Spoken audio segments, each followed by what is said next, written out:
Iglesia Filadelfia JB. Perfecciona tu vida con la palabra de Dios.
Vamos a abrir la Biblia, hermano, en el libro de Apocalipsis. Voy a seguir haciendo el tema del milenio. ¿Les ha gustado el estudio?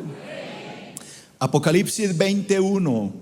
Leemos todos en el nombre del Padre, del Hijo y del Espíritu Santo.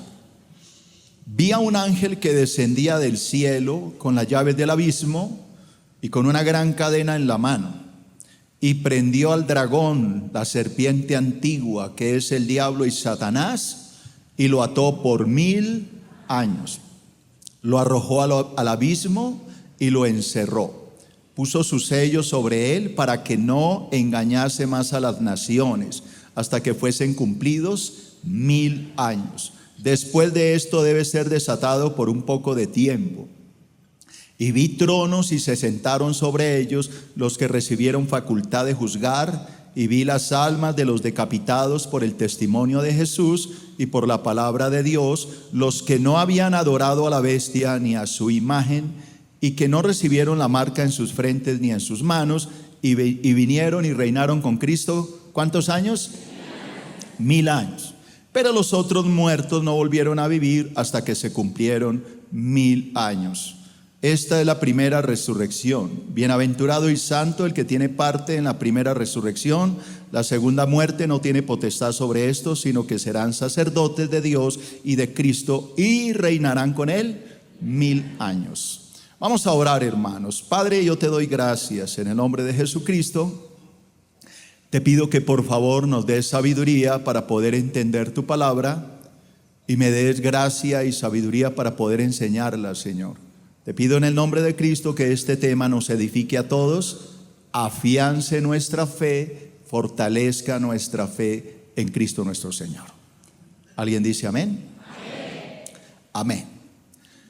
Estoy tratando un tema controversial, un tema que ha sido causa de muchas discusiones teológicas a través de los tiempos, y es el tema del milenio. Digo controversial porque no todo el mundo cree en lo que estoy enseñando aquí. Estamos enseñando un milenio literal. Creemos como iglesia que Cristo vuelve y que cuando Cristo vuelva, primero sucederá el arrebatamiento, luego aquí en la tierra quedará una gran catástrofe, que es lo que llamamos la gran tribulación. Creemos que va a haber un tribunal de Cristo en el cielo y unas bodas del Cordero. Creemos que Cristo regresará después, como dice Zacarías 12, a poner este mundo en orden, como lo enseñé hace 8 días. No todos lo creen, no todos tienen esta posición teológica, no todos creen en un milenio literal. Yo les hablaba de los amilenianistas, que son, por lo general, es la Iglesia Católica Romana. Su primer expositor del amilenialismo fue Agustín de Hipona, por allá en el año 350. Y hoy es una teoría, doctrina, como usted le quiera llamar, aceptada no solo por la Iglesia romana, sino también por muchos cristianos. Ellos dicen que el milenio ya se está viviendo, que el milenio empezó cuando Cristo vino por primera vez, cuando Él dijo: el reino de los cielos se ha acercado a vosotros, que por ahora vivimos el milenio, que Satanás está atado, que el diablo será suelto al final de este milenio. Ellos dicen que el milenio no es 1000 años, sino un periodo entre la primera y segunda venida de Cristo, que el diablo ahorita está atado y que al final será suelto de su prisión y que saldrá a engañar las naciones, que cuando Cristo regrese destruirá esta tierra, este planeta, y creará cielos nuevos y tierra nueva. Esa es la posición del amilenialismo. Claro que hay mucho que decir. La pregunta es: si Satanás está atado, pues no parece que esté muy atado, porque mire cuántos males suceden en el mundo. Así que esa es una de las grandes fallas de esta doctrina, que el mundo está dominado por el diablo. El mismo Cristo dijo que el mundo le pertenece a Satanás y a sus ángeles. Dijo: el padre de este mundo es Satanás. Así que esta posición yo no la creo ni la enseño, pero la explico para que algunos que la ven en internet pues no se confundan. Ahora, si usted la quiere creer, pues yo no voy a pelear con usted, créala, pero mi posición no es amilenialista. La otra posición es la postmilenialista. La posición postmilenialista dice que para que Cristo regrese, pues primero tiene que haber una época dorada de la iglesia, donde la iglesia domine el planeta, es decir, donde evangelice al mundo entero y todos nos hagamos cristianitos. Cuando ya el mundo sea completamente dominado, entonces, por eso se llama postmilenialismo, Cristo regresará. Esta posición la veo todavía más difícil, porque yo no veo que la iglesia esté ganando al mundo, sino el mundo está ganando a la iglesia. Veo que es al revés: el mundo está destruyendo a la iglesia, la está corrompiendo. La posición nuestra es premilenialista. Creemos en una venida de Cristo literal, en un arrebatamiento literal, en una gran tribulación literal, todo literal. Creemos en un milenio literal al final de la gran tribulación. Esa es la posición de esta iglesia y es la posición de mi corazón. Creo que lo que está claro acá es que más claro no puede decir. Juan dice: yo vi, y se cumplieron los 1000 años, etc. Así que basado en esto estamos enseñando los siguientes puntos. Primero, el mundo será gobernado durante 1000 años por el Señor Jesucristo. Eso ya lo enseñamos, y creemos en un milenio literal, un milenio real aquí en la tierra, pues Jesucristo lo va a reinar por 1000 años. Segundo, dijimos que la iglesia tendrá una autoridad sobre las naciones en el reino de Cristo. Cristo lo prometió allá en Apocalipsis 2:26 y en Apocalipsis 3:21. Jesús dijo que nosotros reinaríamos este mundo con vara de hierro, que nos sentaríamos en su trono para gobernar el mundo. Así que yo creo esta posición. Tercero, el anticristo y su ejército serán destruidos antes de iniciar la gran tribulación. Entonces hablamos de Apocalipsis 19:11 en adelante, cuando Cristo regresa en ese caballo blanco con ángeles celestiales y con su iglesia para reinar en este mundo. ¿Alguien cree que esto va a suceder? Pues nosotros sí lo creemos, aunque algunos no lo puedan creer. Como cuarto, dijimos que las promesas que Dios le hizo al rey David se cumplirán en el reino de Jesucristo. Yo creo que las promesas que Dios le hizo a David tienen que cumplirse, porque Dios no es hombre para que mienta. Dios le dijo a David que un hijo suyo se sentaría en su trono y que reinaría para siempre. Ese hijo no fue Salomón, ni Roboam, ni ningún otro. Ese hijo que reinará para siempre se llamará Jesucristo. Quinto, dijimos que la paz que el mundo tanto anhela se hará una realidad en el reino de Jesucristo. Esa paz que tanto se habla en el mundo, en los grandes congresos mundiales. Será una realidad, pero en el reino de Jesucristo. Yo di las citas, así que no voy a repetir esto.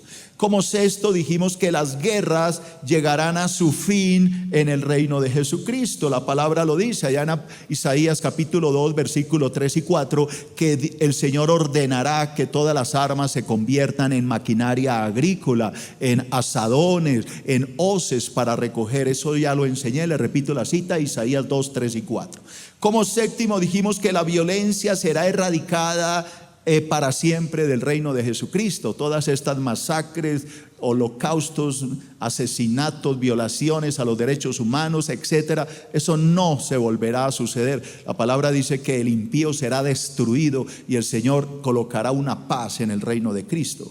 Como octavo, este fue el último punto que traté, pero no lo pude tratar muy a fondo. La creación será liberada del reino de la maldición. La creación será liberada de la maldición en el reino de Jesucristo. Yo quisiera repetir esta cita porque voy a tocar este tema un poco debido a mensajes. Oye, ¿cómo se han interesado los hermanos en este tema?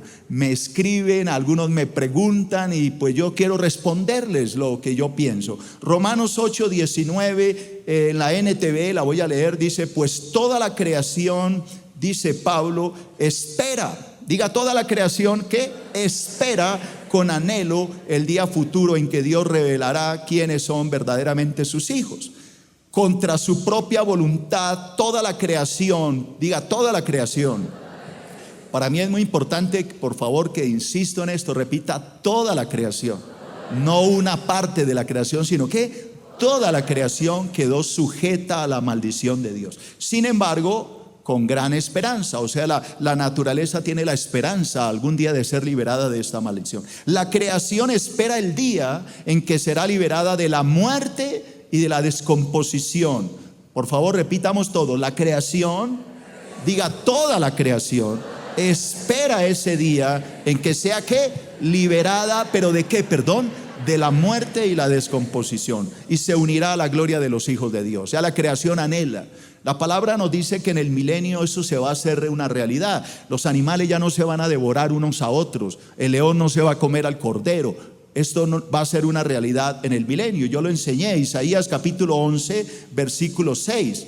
Morará el lobo con el cordero. Vamos todos, ¿morará el lobo con quién? Con el cordero. Y el leopardo, ¿con quién vivirá? Con el cabrito. Ambos se acostarán. El becerro y el león y la bestia doméstica andarán juntos, y un niño los pastoreará. La vaca y la osa pacerán. ¿Qué será? ¿Qué significa pacerán? Comerán ¿qué? Pasto. Usted se imagina un oso con esos dientes tan feroces comiendo pasto. Póngale atención a todo esto porque esto es muy importante en lo que voy a enseñar hoy. La vaca y el oso con esos dientes feroces va a comer pasto. Sus crías se hincharán juntas. Oiga, y el león con el buey comerá paja. Usted se puede imaginar un león con semejantes dientes tan terribles, feroces, comiendo pasto, pero la Biblia dice que así será, porque así fue al comienzo, cuando Dios creó todo. Un niño de pecho jugará sobre la cueva de la serpiente, la cueva de la aspid, y el recién destetado extenderá su mano sobre la caverna de la víbora. No harán mal, repita, no harán mal, ni dañarán en todo mi santo monte. ¿Por qué? Porque la tierra será llena del conocimiento de Jehová como las aguas cubren la mar.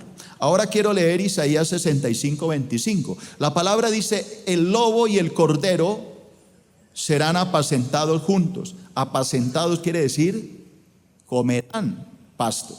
El león comerá paja con el buey. El polvo será el alimento de la serpiente. No afligirán ni harán daño, ni harán mal, en todo mi santo monte. ¿Quién lo dice? Jehová. Yo explicaba hace 8 días que cuando Dios creó al hombre y creó todos los animales, no había muerte. No había forma de que ellos se mataran, porque la palabra dice cuando Dios, en el 6º día que Dios crea todos los animales terrestres y todos los mamíferos y los animales salvajes, Dios le dice a Adán: todo la planta verde las he dado para comer. Los frutos, las plantas, ¿os será para qué? Para comer. Y todas las bestias del campo, los animales salvajes, todo lo verde, los frutos, se los he dado ¿para qué? Para comer. Así que en el huerto del Edén, aunque le parezca increíble, los leones no se devoraban a los otros, ni los tigres se comían a nadie. Los animales, todos los animales eran ¿qué? Vegetarianos. Todos comían pasto, todos comían paja, todos comían frutos, todos comían higos, etcétera. Pero no se devoraban unos a otros. ¿Cuándo fue que entró esta maldición? Cuando Adán ¿qué? Pecó. Dios dijo: maldita será la tierra por tu causa. Ahí fue que empezó realmente los animales a destruirse. No había forma de que ellos se devoraran porque Dios no lo permitía. No podemos hablar de un Dios de amor que crea unos animales para que se coman a otros vivos. Eso no lo creo, eso no tiene sentido. Entonces, basado en esto, recibí varios mensajes, y entre estos recibí un mensaje de una hermana que me hizo una muy buena pregunta.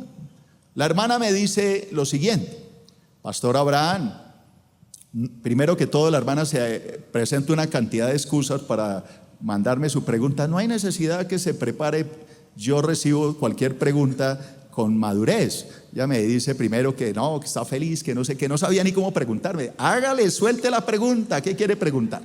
Entonces ella me hace una excelente pregunta y me dice: Pastor, usted dijo que los animales no se mataban unos a otros en el Edén, que todos vivían en armonía, que porque no había pecado en el mundo. ¿Eso es bíblico? La respuesta es sí, señora. Eso es bíblico, lo puede leer en la Biblia, ya en capítulo 2 del Génesis. Está claro que los animales eran herbívoros, que no podían comerse ninguno a otro porque Dios los creó así. Con todos esos dientotes, largotes, ellos eran herbívoros. Léanlo en su Biblia, está ahí. Ella me hace una pregunta: y entonces, ¿por qué los animales prehistóricos como los dinosaurios se devoraban unos a otros? Buena pregunta. Y entonces, pues en base a eso yo quiero responderle a mi hermana esa pregunta para que podamos tener una claridad sobre este tema. ¿Alguien quiere saber eso? Ok. Entonces, lo primero, para poder entender este tema de los dinosaurios, es importante primero entender que hay diferentes posiciones teológicas para explicarlos. La primera posición teológica para dar claridad al tema de los dinosaurios es la siguiente, atiendan. La palabra de Dios dice en Génesis capítulo 1: en el principio creó Dios los cielos y la tierra. Ahí termina el versículo 1. Pero el versículo 2 dice: y la tierra estaba desordenada y vacía, y el Espíritu de Dios se movía sobre la faz de las aguas. Entonces la pregunta que muchos teólogos se han hecho es: ¿por qué la tierra estaba desordenada y vacía? ¿Por qué? ¿Qué pasó entre el versículo 1 y 2? ¿Por qué Dios creó una tierra desordenada? Algo tuvo que desordenarla. Entonces muchos teólogos y pensadores bíblicos, en alguna época, yo me incluyo entre ellos porque en alguna época lo creí, hasta lo enseñé, han llegado a pensar que del versículo 1 al 2 algo sucedió en el planeta. Algo pasó que desordenó la tierra. En el principio creó Dios los cielos y la tierra estaba desordenada y vacía. Entonces muchos dicen: algo pasó entre el versículo 1 y 2 que desordenó la tierra. Eso que pasó, muchos dicen, es la caída de Satanás. Isaías capítulo 14 dice: ¿cómo caíste del cielo, oh lucero, hijo de la mañana? Cortado fuiste por tierra, tú que debilitabas a las naciones, tú que decías: pondré mi trono en lo alto y en lo alto seré adorado. Entonces, arrojado fuiste por tierra, tú que debilitabas a las naciones, Dios te echó. Otros colocan ahí Ezequiel capítulo 28, donde la palabra dice que el querubín grande y protector fue lanzado a la tierra. Dios lo arrojó. Esa caída de Satanás coincide con la extinción de los dinosaurios. O sea, coincide con los que los teólogos, los evolucionistas, dicen que hace 65 millones de años atrás cayó un enorme meteoro, una roca gigante del cielo, en el Golfo de México que acabó y extinguió a los dinosaurios. Entonces, muchos teólogos dicen, ahí está resuelto el problema. Dios creó los animales prehistóricos, cae Satanás o cae esa gran montaña que cayó en el mundo, acabó con los dinosaurios y luego Dios hizo una recreación. Creó a Adán, creó a Eva, el huerto del Edén, volvió a recrear el mundo. Por eso estaba desordenado, Dios lo volvió a ordenar. Esa es una posición teológica, vuelvo y repito, la cual hasta yo enseñé en alguna época, porque la llegué y le vi como lógica, dije, bueno, ahí caben todas los dinosaurios y las eras geológicas y todo esto. Pero hay un problema con esta teoría. Esta teoría no es del todo cierta porque tiene un grave hueco teológico. Y ese hueco teológico lo tiene Romanos capítulo 5, versículo 12. Romanos 5, 12, anoten esas citas porque no las van a aparecer, eso no está en mi estudio, esto que estoy dando no está en mi estudio, solo lo voy a contestar a la pregunta de la hermana. Romanos 5:12 nos dice, porque el pecado entró en el mundo por un hombre y por el pecado entró la muerte. Así que la muerte pasó a todos los hombres por cuanto todos los hombres pecaron. Eso dice Pablo. Analicemos Romanos 5:12. La palabra dice, no sé si mis ingenieros lo pueden poner allá, genial. Dice, porque el pecado, repita, el pecado entró en el mundo por un hombre. ¿Quién sería ese hombre que trajo ese pecado? No, yo no oigo. Adán. Mire, analice la palabra. El pecado entró por primera vez al mundo por un hombre. ¿Quién era ese hombre? Adán. Es decir, que antes de Adán había pecado. No. Y por el pecado que entró, yo no oigo, la muerte. Por el pecado entró la muerte. Así que cuando Adán pecó, el pecado entró. Y al entrar el pecado, entró la muerte. Ahora hagamos el análisis. Si Adán no existía, si Adán no había pecado, si Adán no había cometido el grave error de desobedecer a Dios, entonces la pregunta es, ¿habría muerte en el planeta? No. Entonces respóndeme esa pregunta. ¿Cómo morían los dinosaurios o cómo se devoraban unos a otros millones de años atrás? Entonces Dios está mintiendo. Eso es un problema que hay que resolverlo, porque la palabra de Dios no miente. Así que, ¿quién está diciendo mentiras aquí? ¿La ciencia o Dios? Pues entonces yo, que conozco a Dios, creo que el que está diciendo mentiras, o no tanto mentiras, está equivocado en la ciencia. No podían matarse los dinosaurios hace 65 millones de años atrás, porque la evolución dice que es 200 millones de años atrás. Los dinosaurios dominaron el planeta, 200 millones hasta 65 millones cuando son destruidos, cuando cae el satélite la roca gigante en el Golfo de México y crea este cataclismo que los extingue. Entonces la pregunta es, ¿y cómo le resuelvo yo la pregunta a la hermana? Entonces lo primero es que después de estudiar y analizar esto a profundidad por mucho tiempo, he llegado a la conclusión de que el error no es de Dios, el error es de la ciencia. Hay que partir de esto. El diablo es el mayor engañador del mundo. Hoy en día, a sus hijos en las universidades les enseñan que Dios no existe. Aquí hay algunos jóvenes universitarios que dan fe de que yo estoy diciendo esto, que les enseñan a ustedes en las clases de humanismo que Dios no existe, que el mundo existe por evolución. Entonces les hablan, eso en los colegios lo enseñan, de un señor llamado Charles Darwin. Este señor Charles Darwin creó una teoría por allá por 1850, 40. Bueno, la teoría realmente de Charles Darwin fue publicada en el año 1859 y es la teoría de la evolución de las especies, la teoría de la evolución de las especies. ¿Qué enseñaba Charles Darwin? Charles Darwin decía que todas las especies que hoy vemos, llámelo como quiera, animales, mamíferos, reptiles, lo que usted quiera, peces y hasta el hombre procedemos de un ancestro común. Es decir, que todos procedemos de un mismo ancestro que se derivó en gran cantidad de personas. Esto es enseñado en los colegios, en sus libros que usted le compró a sus hijos allá en el almacén, en la tienda de libros. Eso lo dicen allá sus libros. Los niños lo creen desde que nacen porque los educamos creyendo esto. Cuando usted lleva a un niño a un museo, ¿se ha podido viajar algún día a algún museo donde hay animales prehistóricos? Lo primero que usted ve cuando ve un animal de estos, un dinosaurio, es: este animal existió hace 140 millones de años, 120.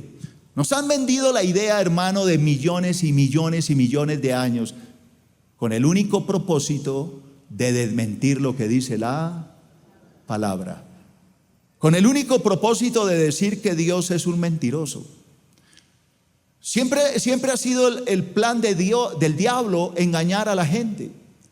Hoy se enseña en las universidades, los grandes científicos, y el padre de hoy de los científicos que trabaja ya en Inglaterra, que es Stephen Hawking, nos venden la idea de que Dios no existe.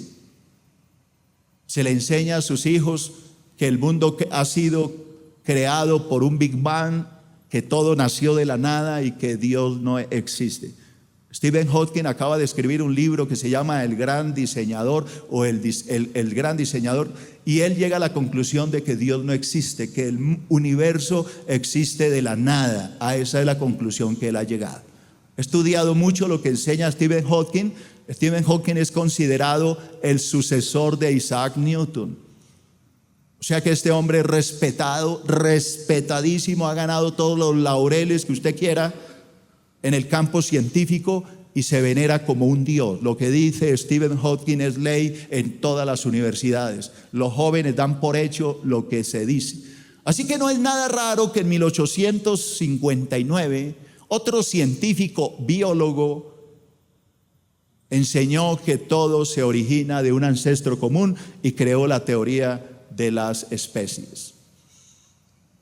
Entonces, ¿cómo resolvemos el asunto de los dinosaurios? Yo sé que lo que voy a decir acá va a causar controversia y de pronto voy a recibir mensajes diciéndome que yo soy un analfabeta. No me importa, hermano, pero la pregunta que tú tienes que resolverme antes es, y esa te la quiero dejar antes de la tuya: si es verdad que los dinosaurios vivían 65 millones de años atrás y se mataban unos a otros, que el tiranosaurio rex se comía a los otros, explícame entonces, a la luz de Romanos 5:12, ¿cómo es posible que estos animales se mataban si la palabra dice que el pecado, que entró la muerte, no existía? Entonces tú tienes que resolverme también esa pregunta. ¿Cómo era posible que estos animales se devoraran si no había entrado el pecado al mundo?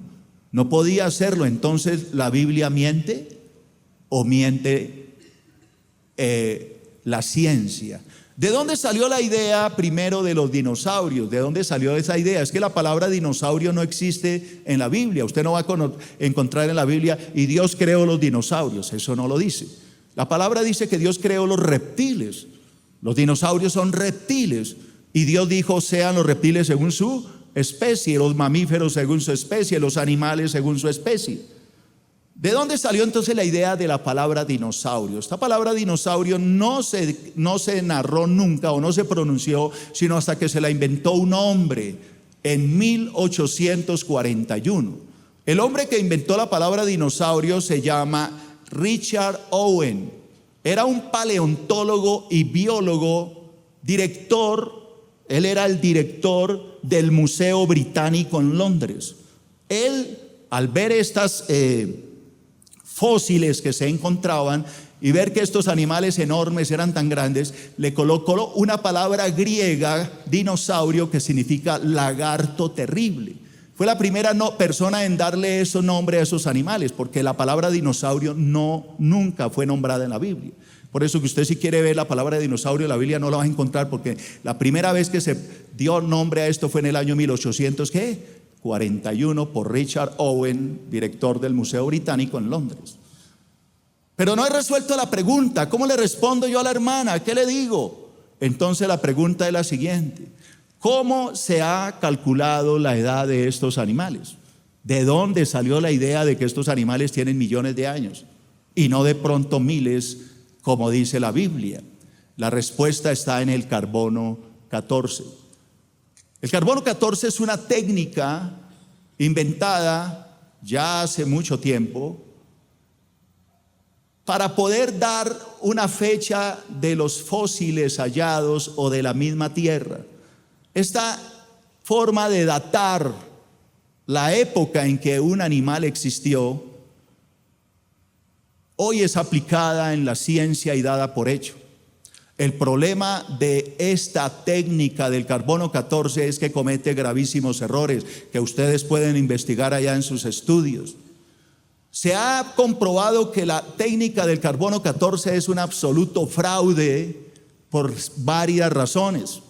Se tomó una muestra de un hueso, sin que lo supieran los científicos, de un tigre diente de sable que, según la teoría del carbono 14, desapareció hace más de 100 millones de años atrás. Que ese tigre diente de sable llevaba 100 millones de años desaparecido, extinto. Se tomó una muestra de esto y se le dio a uno de estos hombres científicos para que calculara, sin decirle qué animal era, qué antigüedad tiene este pedazo de hueso. Cuando hicieron el análisis, dijeron: este animal tiene 20,000 años de haber muerto. 20,000. Pero es que de 20,000 a 100 millones, pues hay una gran diferencia. Entonces ahí es donde se ha demostrado que esto no es verdaderamente cierto. Comete gravísimos errores. ¿Por qué? Porque el carbono 14 se calcula debido a la absorción que los seres vivos tienen de ese metal, de ese material del aire. Pero es que hay que calcular primero cuánto carbono hay en la atmósfera. Si ha habido quemas, si ha habido incendios, si ha habido polución, qué sé yo, como ha sucedido. No podemos calcular exactamente la fecha porque a través de los siglos el ambiente ha variado mucho. Se tomó una muestra de un molusco, de una concha viva, y se le entregó a esos mismos científicos y le dijeron: calcula cuántos años hace que desapareció este animal. Calcularon que hacía 20,000 años ese animal había muerto y estaba vivo. Se dio otra muestra de otros tejidos, de otros huesos. Calcularon 2,000, 3,000 años cuando los animales estaban vivos. Así que yo lo que creo, hermano, después de analizar todo lo baso en Romanos 5:12, después de llegar a un análisis profundo de lo que yo estoy diciendo, yo he llegado a la conclusión que Satanás nos ha metido un gol a todos. Y el gol que nos ha metido el diablo es de hacernos creer que el mundo y que todos los animales tienen millones de años de existencia, lo cual es una absoluta mentira para contradecir la verdad de la creación de Dios. ¿Cuándo realmente fueron extintos los animales? En el diluvio. No todos los animales cupieron en el arca. Dios destruyó al mundo en el diluvio y por eso es que hay tantos fósiles enterrados, porque la palabra de Dios dice que llovió, brotó agua de la tierra se devolcó, hubo grandes cataclismos. Por Dios, si hay un terremoto y trae un tsunami tan enorme, ¿qué pasaría en el diluvio? ¿Cuántos tsunamis habrían? La tierra se revolcó y por eso es que hallamos tantos fósiles. Ahora, ¿por qué me baso en esto? Porque se han hallado, y eso se lo voy a dejar de tarea, se han hallado infinidad de dibujos en cuevas que fueron hechos por indígenas muchísimos años atrás, donde ellos dibujaron dinosaurios. Entonces la pregunta es, iglesia, si esos dinosaurios desaparecieron hace millones de años y la palabra dinosaurio solo fue escrita o aparecida en 1841 por Richard Owen, ¿de dónde sacaron esos indígenas para dibujar estos dinosaurios? Pues tenían que haberlos visto. Usted puede ver, hermano, entre y estudie. En Perú se han hallado una cantidad de vasijas con dinosaurios dibujados. Se han hallado fósiles, eso lo puede usted contactar, de pisadas de dinosaurios con pisadas humanas. La pregunta es, los evolucionistas dicen que nunca el hombre habitó con los dinosaurios. Entonces la pregunta es, ¿de dónde salieron esas pisadas que quedaron al mismo lado de las huellas de dinosaurios que están hoy fosilizadas, están convertidas en piedra? Obviamente que cuando pisaron no era piedra, era barro, pero con todos estos años se solidificó y ahora son piedras. ¿Por qué hay una pisada? Y no en una sola parte del mundo, sino en muchas, donde hay pisada de dinosaurio al lado de una pisada de humano. La respuesta es sencilla. Dios creó a los dinosaurios, aunque le parezca locura, al tiempo con los hombres. Yo tengo algo que leer y se lo voy a leer en el nombre de Cristo.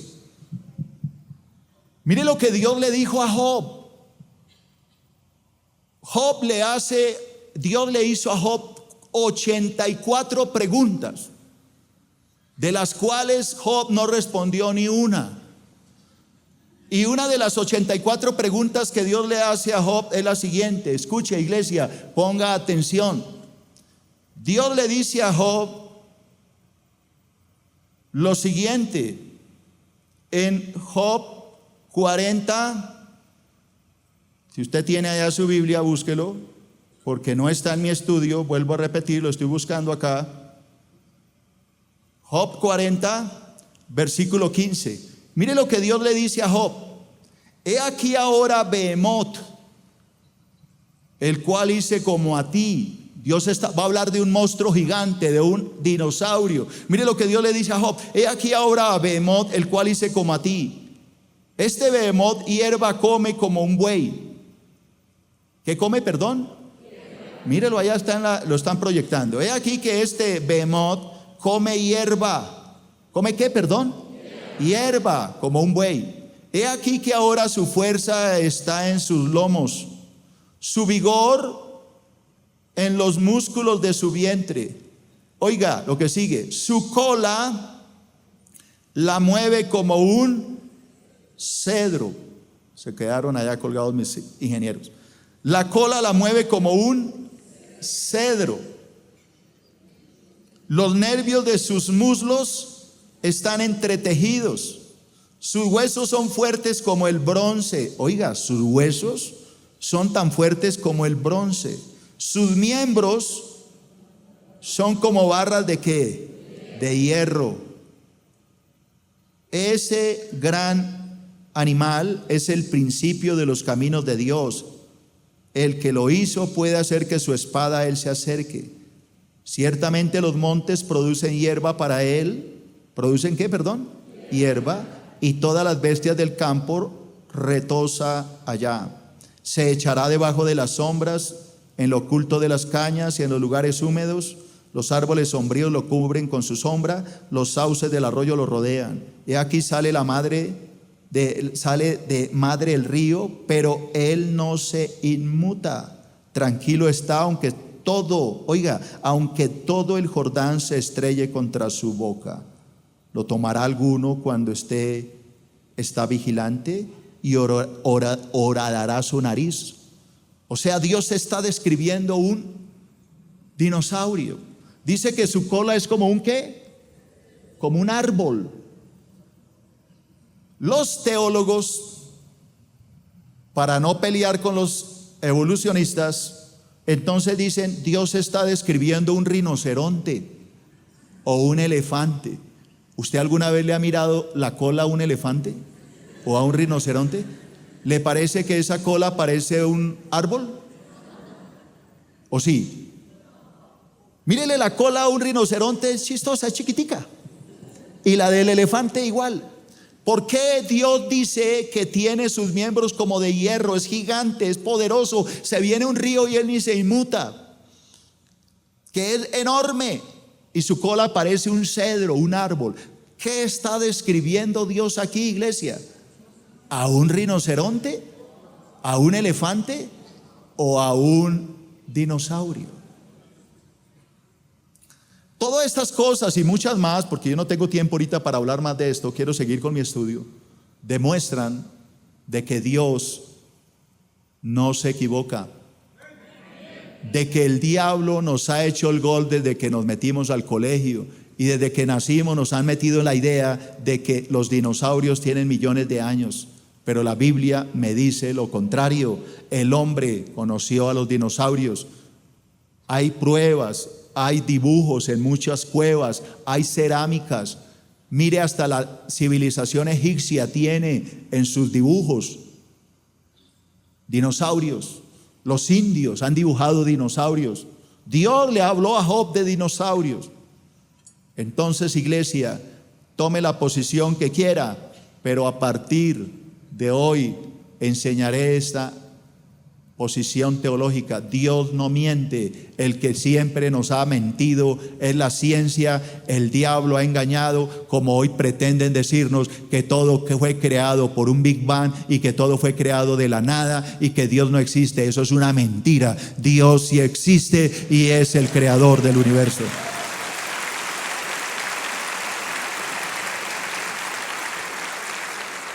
Así que creo que le di la respuesta a mi hermana y creo que más amplio no puedo ser. 9º punto.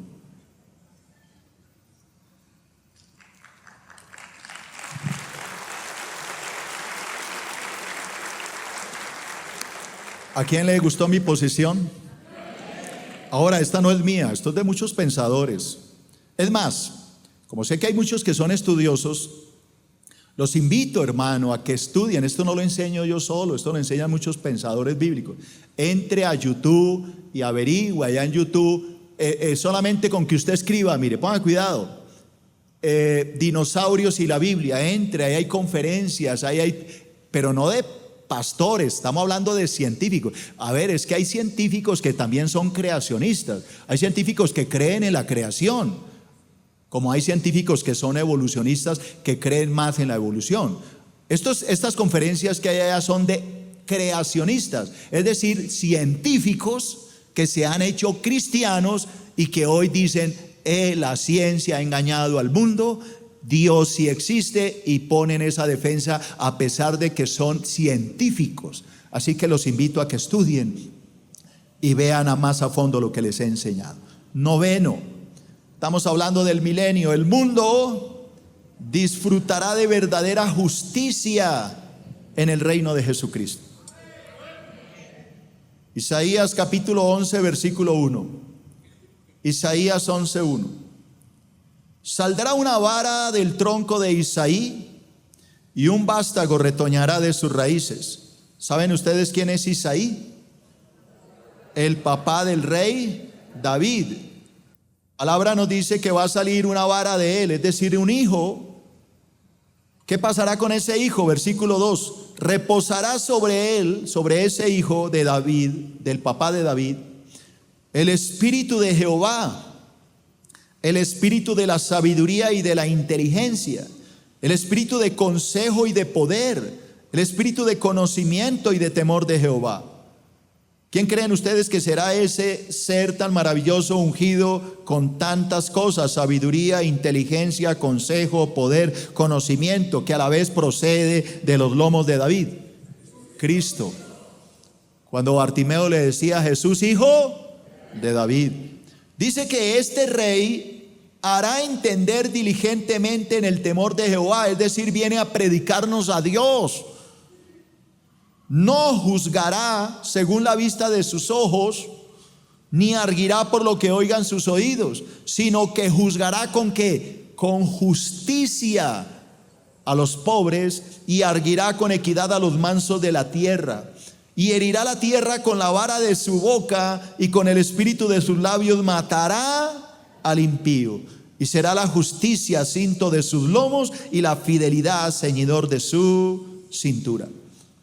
El mundo va a disfrutar de ese rey justo, cuando Cristo venga. De ese rey que hará justicia al débil y que castigará a aquel que se levanta contra él. Ese rey de justicia que pondrá el mundo en orden, que no juzgará por lo que vean sus ojos, sino que juzgará de verdad con justicia. Ese juez perfecto, ese juez maravilloso que pondrá el mundo en orden y que le hará justicia al débil y castigará al fuerte. Al violento lo castigará, mientras que al humilde lo levantará. Ese juez perfecto que reinará sobre este planeta y que reinará sobre un mundo perfecto se llama Jesucristo, el Hijo del Dios viviente.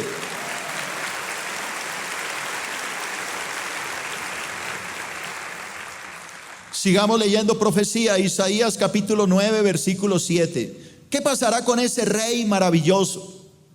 Dice: lo dilatado de su imperio, es decir, su imperio será gigante, abarcará el mundo, y la paz de ese imperio no tendrá ¿qué? Límite, es decir, habrá una absoluta paz. Sobre el trono de David, ¿dónde va a reinar? Diga: sobre el trono de David y sobre su reino, disponiéndolo y confirmándolo en juicio y en justicia, y eso lo hará desde ahora y para siempre. El celo de Jehová de los ejércitos hará esto. Isaías capítulo 1, versículo 26. Mire lo que el Señor dijo, y ahí tiene que ver mucho la iglesia.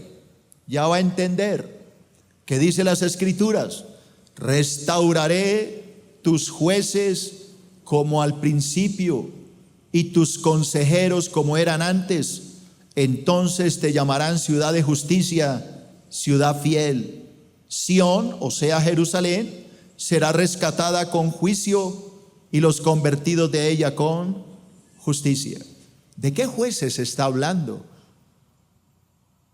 La palabra que estudiamos hace 8 días, aprendíamos que en el milenio la iglesia va a recibir la facultad de juzgar, que la iglesia va a señorear y reinar con Cristo con vara ¿de qué? De hierro. La Biblia dice que los jueces serán restaurados. Muy posiblemente esos jueces seamos nosotros mismos, que seremos colocados para gobernar este planeta. Yo no creo que todos estemos en Jerusalén. Yo no creo que todos estemos unos ahí pegaditos al otro mirando al Señor. Yo creo que el Señor nos mandará por el mundo a reinar. Es lo lógico. ¿Creen ustedes que estaría bien que el presidente estuviera solo en Bogotá aquí reinando?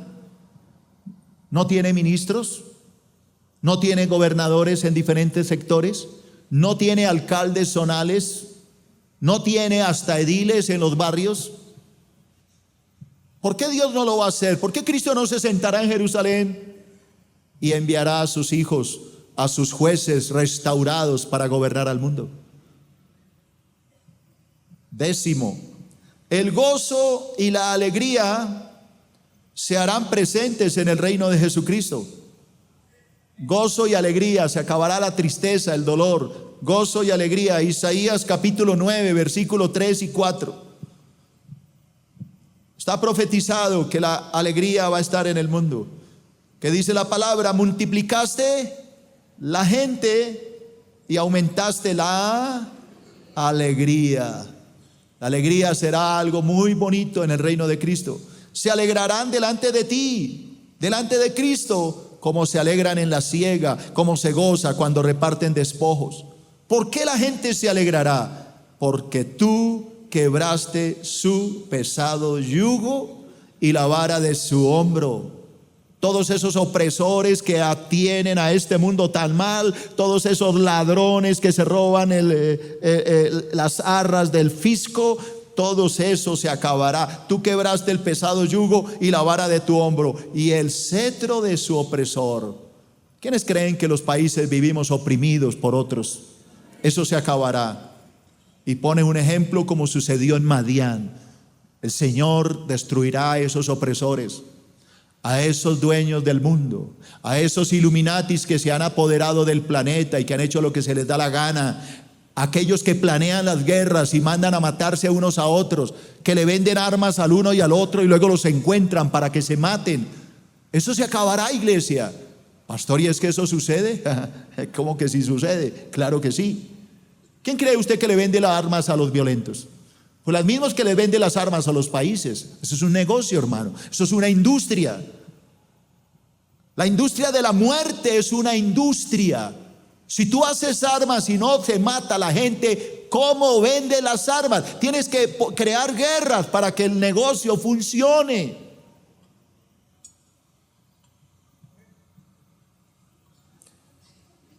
Isaías capítulo 12, versículo 3. Estoy hablando de que habrá gozo y alegría porque se acabará toda esta violencia. Isaías 12:3. Sacaréis con gozo. ¿Con qué, perdón? Con gozo aguas de la fuente de la salvación.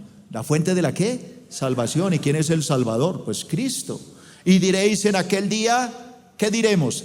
Cantad a Jehová, aclamad su nombre, haced célebres en los pueblos sus obras, recordad que su nombre es engrandecido, cantad que salmos a Jehová porque ha hecho cosas magníficas, sea sabido esto por toda la tierra, regocíjate y canta, oh moradora de Sión, oh moradora de Jerusalén, porque grande es en medio de ti el Santo de Israel. La gente vivirá feliz en el reino de Cristo.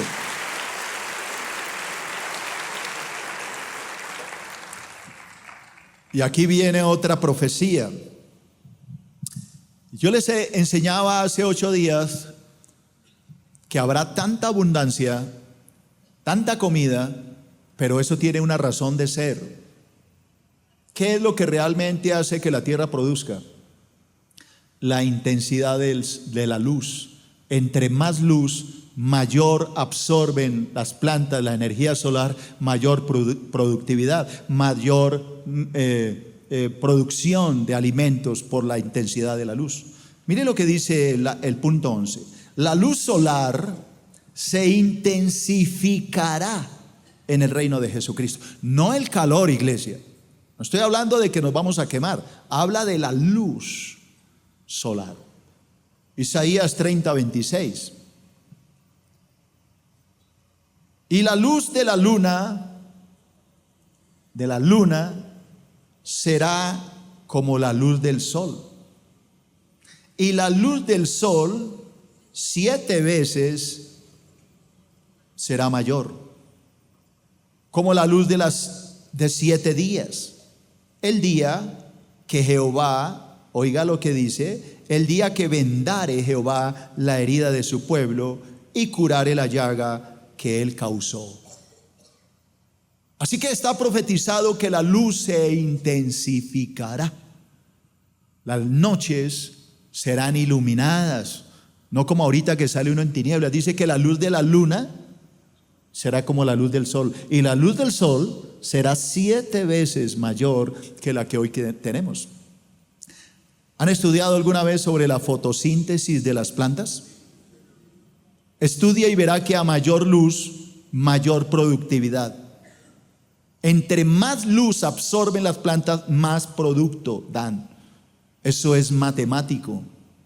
Así que está profetizado que tendremos un reino muy iluminado. 12. Los desiertos reverdecerán en el reino de Jesucristo. Los desiertos. El Sahara, millones de hectáreas, millones que no sirven para nada. Aunque le parezca locura, van a brotar plantas de ahí y esa tierra se hará fértil. ¿Eso está profetizado? Sí, hermanos. Isaías 35 y versículo 6. Isaías 35, versículos 6 y 7. Escuche, iglesia. Entonces el cojo saltará como el ciervo y cantará la lengua del mudo. ¿Qué es lo que está diciendo acá? No habrán cojos, así que voy a ser sano. Está escrito, hermano. El cojo saltará, yo no puedo saltar. Así que los que les sufren de las piernas, pues mire, hermano, no va a haber enfermedad. El cojo que saltará, yo no puedo saltar. Está profetizado que saltaremos porque vamos a saltar. Para que yo pueda saltar, pues tengo que ser sano. No habrá enfermedad.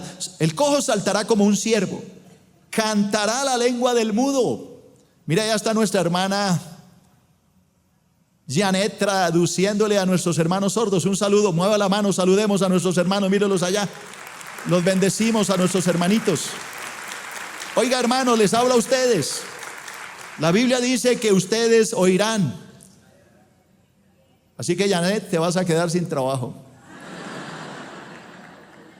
No, mentira, es una linda mujer. Damos un aplauso a esta intérprete hermosa.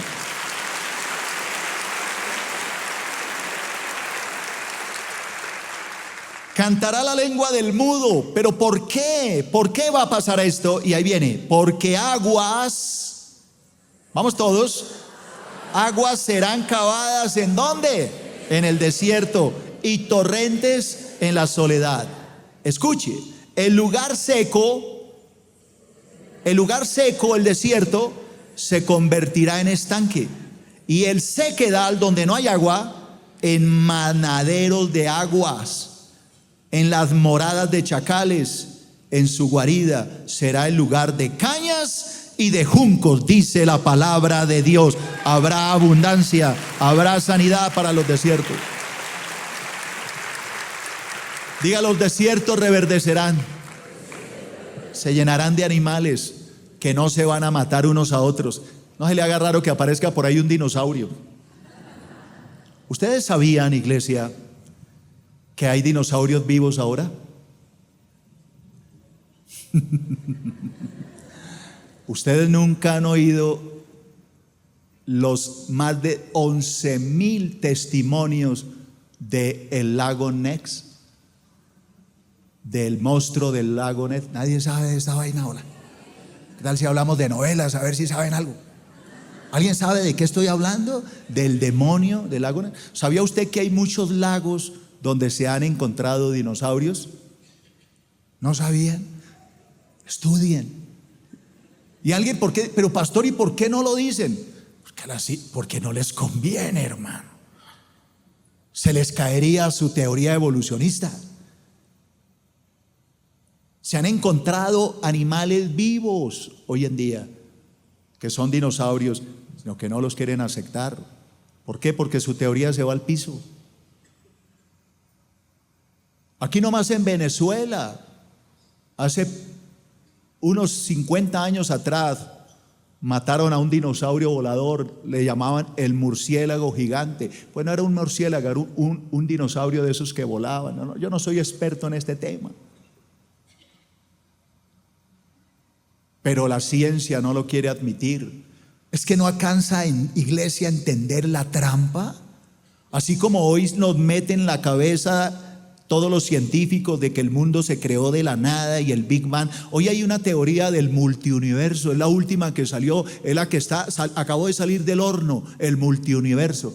Los científicos ahora dicen, no, es que posiblemente no hay un solo universo, hay millones de universos. A eso se le llama la teoría del multiuniverso. La pregunta es, ¿de dónde sacan tantas barbaridades? Para eso es que estudian, para inventar cosas. Pero cosas que no son probadas, son meras teorías. Nada de esto es probado. La teoría no son reales hasta que no se prueben. Una de las 84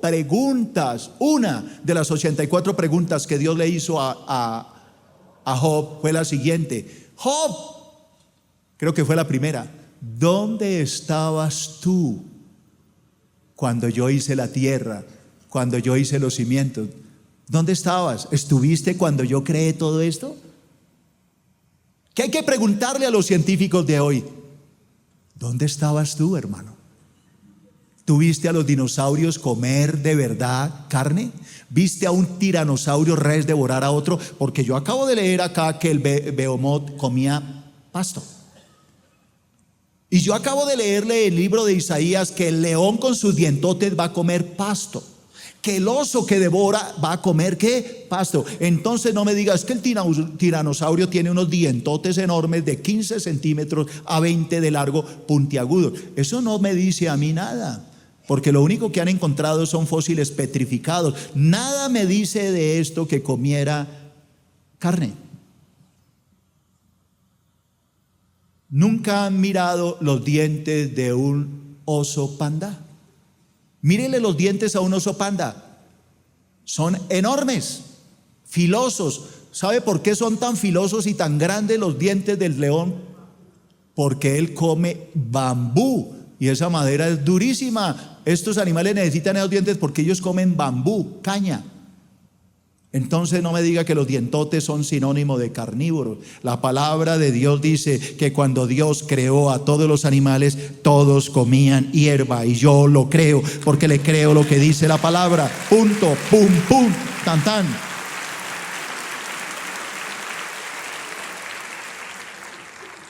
Y dejo iniciado un tema para la otra semana, 13. Lo dejo iniciado porque voy a hablar más de esto. El hambre terminará en el reino de Jesucristo. El hambre.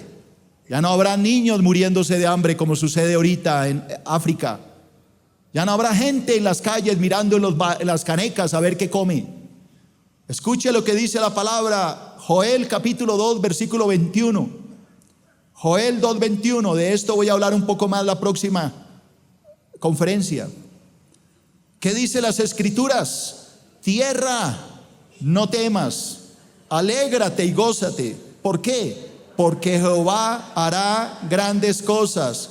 Animales del campo, no temáis, porque los pastos del desierto, los pastos ¿de dónde? Perdón, del desierto reverdecerán, porque los árboles llevarán su fruto, la higuera y la vid darán sus frutos.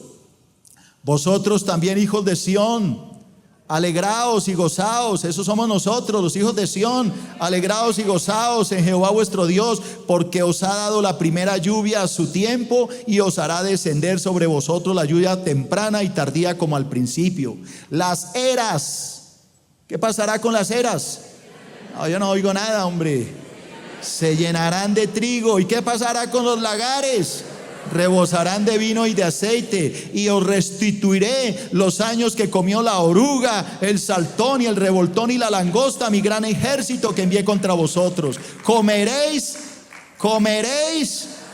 hasta saciaros, comeréis hasta saciaros, y alabaréis el nombre de Jehová vuestro Dios, el cual hizo maravillas con vosotros, y nunca jamás será mi pueblo avergonzado, dice la palabra de Dios.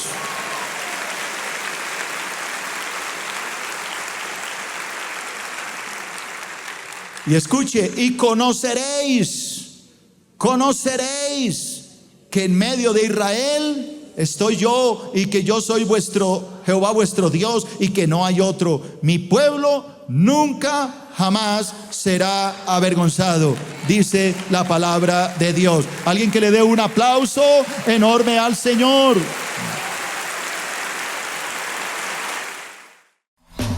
Recuerda que puedes seguirnos en las redes sociales a través de Facebook, Twitter y en nuestro canal de YouTube. Búscanos como Iglesia Filadelfia JB.